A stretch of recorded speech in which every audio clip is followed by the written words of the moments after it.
군인 아파트를 지나온 오남매, 버기 그리고 세입자는 한적한 시골 초등학교에 도착했다.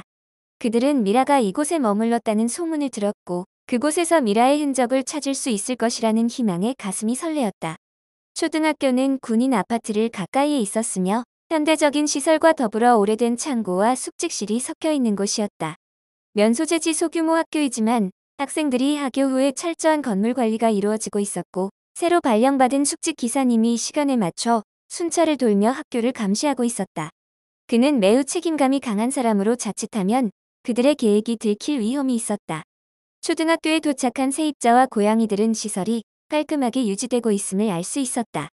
운동장에는 현대식 놀이기구들이 반짝거렸고 건물 바깥쪽에는 오랜 시간 동안 사용되지 않은 듯한 낡은 창고와 숙직실이 있었다. 이 대비는 장소의 분위기를 더욱 신비롭고 특별하게 만들었다. 여기도 미라가 머물렀다는 초등학교야. 마을 사람들은 어미 미라가 어린 길냥이들을 초등학교 창고에서 가족을 이루며 살았다고 세입자가 낮은 목소리로 고양이들에게 말해 주었다. 그렇지만 조심해야 해. 숙직 기사님이 매 시간 정각에 순찰을 돈다고 들었거든. 그분에게 들키면 큰일이야. 꾸기가 호기심 가득한 눈빛으로 놀이기구를 바라보았다. 하지만 타이가 단호하게 꾸기를 말렸다. 우리는 어미 미라의 흔적을 찾으러 온 거야. 여기에 온 이유를 잊지 말자.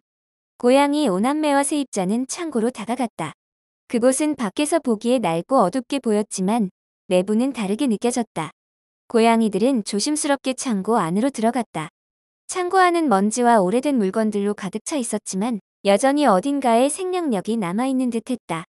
까미는 창고 한쪽에서 무언가 반짝이는 것을 발견했다. 그것은 작은 장난감이었다. 곰 인형 모양의 그 장난감은 미라의 냄새가 희미하게 배어 있었다.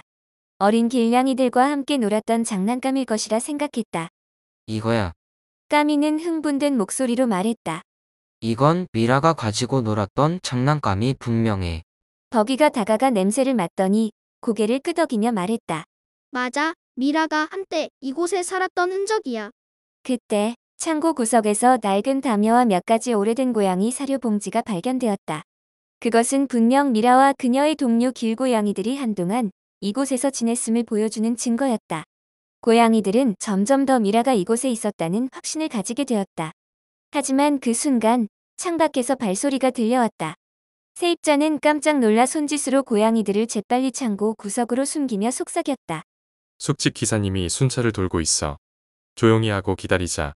창고 문틈 사이로 숙직 기사님의 모습이 보였다. 그는 철저하게 학교 구석구석을 손전등을 비추며 둘러보며 주위를 경계하고 있었다. 한참을 숨죽이며 기다리던 세입자와 고양이들은 그가 멀어지자 안도의 숨을 내쉬었다. 그들이 다시 움직이려는 순간 타이가 창고 안쪽 서류 뭉치를 발견했다.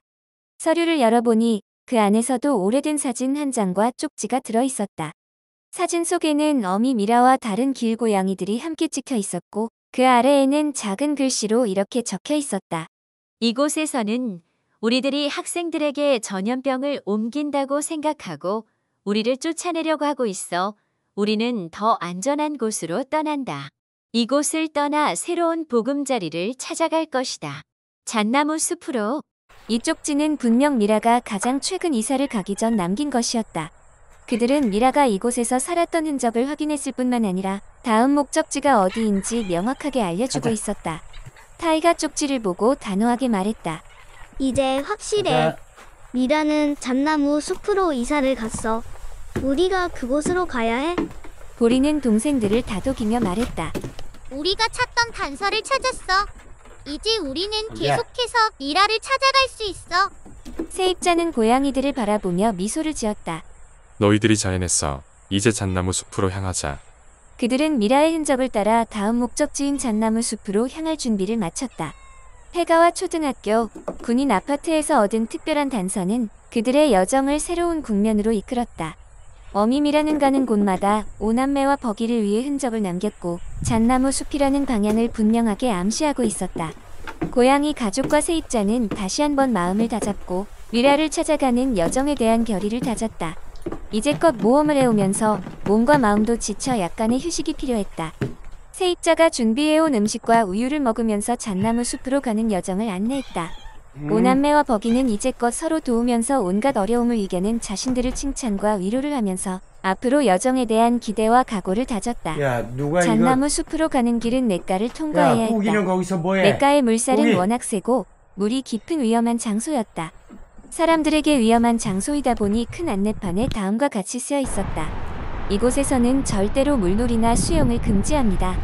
위반할 시에는 하천관리법에 의해 과태료나 제지를 받게 됩니다. 라고 쓰여 있었다. 고양이들은 물을 싫어한다. 길냥이들에게 목욕도 익숙하지도 않았기에 물에 대한 공포와 맞서야 했다. 까미는 물었다. 우리가 물살을 가르고 냇가를 건너가야 하는 거야. 세입자는 고개를 끄덕이며 말했다. 이 냇가는 특별한 다슬기들이 살고 있어. 그 다슬기들은 빛을 내고 사람이나 동물이 먹으면 그 다슬기들은 그들의 기억을 읽을 수 있다고 해. 타이가 눈을 크게 뜨며 말했다. 그럼 우리가 다슬기를 통해 미라가 이곳에 왔는지 알아볼 수 있지 않을까? 세입자는 잠시 생각하더니 답했다.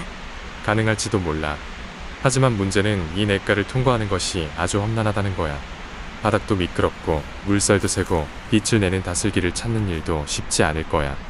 물살이 깊고 세차게 흐르는 냇가는 고양이들에게 또 하나의 큰 장애물이었다. 그들은 다슬기를 찾아야 했지만 그곳으로 가기 위해선 강한 물살을 뚫고 나가야만 했다. 워낙 물을 무서워하는 고양이들에게는 쉽지 않은 일이었다. 우린 다시 협동해야 해. 타이가 단호하게 말했다. 물살을 견뎌내기 위해선 함께 움직여야만 해. 그러나 가장 큰 걱정은 여전히 호러였다. 그는 물에 대한 극심한 두려움을 아직도 완전히 극복하지 못했다. 호러는 펜션 앞 냇가에서 여름날 세찬 물살에 거의 목숨을 잃을 뻔한 일에 트라우마를 갖고 있었다. 호리가 그의 곁으로 다가와 부드럽게 말했다. 우리 모두 함께야. 넌 혼자가 아니니까 두려워할 필요 없어. 고양이들은 물살이 완만하게 흐르는 냇가로 다가갔다. 내려가는 길은 바위와 자갈이 미끄러웠고 한 걸음 한 걸음이 매우 조심스러웠다. 그러나 물에 닿기 직전에 물속에서 희미하게 빛나는 무언가가 눈에 들어왔다. 저게 바로 빛을 내는 다슬기들이야. 까미가 외쳤다. 물속에서 희미하게 빛나는 다슬기들은 마치 작은 별처럼 반짝였다. 그들은 고양이들이 자신들에게 다가가자 조용히 물살을 타면서 움직였다. 우리가 다슬기를 먹지 않아도 그들과 소통할 방법이 있을까? 꾸기가 고민스럽게 물었다. 사람들이 잡아먹은 다슬기가 기억을 읽을 수 있다면 누군가가 미라와 관련된 기억을 가진 사람도 있었을 거야. 버기가 말했다. 다슬기들과 대화를 시도해보자. 세입자는 뚝방에서 고양이들이 다슬기들과 대화를 시도하는 모습을 지켜보고 있었다. 그때 한 사람이 우리가 있는 쪽으로 다가왔다. 그는 손에 무언가를 들고 있었는데 바로 다슬기를 가득 담은 작은 망이었다. 버기는 즉각 그 사람에게 다가갔다. 그가 다슬기를 잡고 돌아가는 중이라는 걸 알게 되었다. 사람의 손에 있던 다슬기들은 여전히 빛을 발하고 있었다. 버기는 눈을 깜박이며 다슬기들에게 집중했다. 그 순간 다슬기들 중 하나가 빛을 내며 고양이들에게 무엇가를 암시했다. 그 다슬기는 밝은 빛을 뿜어내며 마치 고양이들에게 무언가를 말해주는 듯했다. 이 다슬기 기억을 읽은 것 같아. 버기가 다슬기의 빛을 따라가며 말했다. 미라의 기억을 본 것 같아. 그 순간 다슬기의 빛 속에서 미라가 여러 마리 고양이들과 냇가를 지나갔던 장면이 펼쳐졌다. 그녀는 물살을 헤치며 이곳을 지나갔고 강의 반대편으로 사라졌다. 그 장면은 마치 꿈처럼 고양이들 앞에 펼쳐졌다. 미라가 이곳에 왔었던 게 맞아. 타이가 흥분하며 말했다. 그리고 그녀는 이 냇가를 건너갔어. 그러나 문제는 물살이었다. 그들은 미라가 어떻게 강을 건넜는지 알아야 했지만 지금의 물살은 너무 강해 보였다. 세입자는 뚝방 위에서 고민하며 고양이들에게 소리쳤다. 강한 물살도 주기적으로 약해질 때가 있어. 조금 더 기다렸다가 물살이 잦아드는 순간을 노리자. 고양이들은 세입자의 조언을 따르기로 했다. 그들은 다슬기의 빛을 따라 미라가 갔던 방향을 다시 한번 살펴봤고 물살이 잠시 느려지는 순간을 기다렸다. 그리고 그때가 오자 그들은 한마음으로 강을 건너기로 결심했다. 타이가 가장 먼저 발을 내딛었고 그 뒤를 이어 버기와 오남매가 조심스럽게 강을 건너기 시작했다. 그들은 물속의 돌을 조심스럽게 밟으며 천천히 이동했고 다슬기들의 빛이 그들을 안내해 주었다. 강을 건너는 동안 물살이 다시 거세지기 시작했지만 고양이들은 서로의 꼬리를 물어주며 힘을 내어 움직였다. 물살을 가르면서도 서로에게 용기와 의욕을 북돋는 메시지를 보내면서 서로를 의지하면서 드디어 강의 반대편에 도착할 수 있었다. 강의 반대편은 완전히 다른 세상처럼 느껴졌다. 사람들의 왕래가 거의 없을 정도로 민가와 상가가 거의 없는 한적한 시골 마을을 떠올리게 하는 풍경이었다. 잣나무 숲으로 이어진 길은 쉽게 찾을 수 있었다. 커다란 산이 담벼락처럼 우뚝 서 있고 들어가는 입구는 제법 넓어 자동차 한 대 정도는 여유 있게 지날 수 있는 큰 길이 있었다. 입구에는 잣나무 숲을 설명하는 그림지도가 커다란 표지판에 자세하게 적혀 있었다.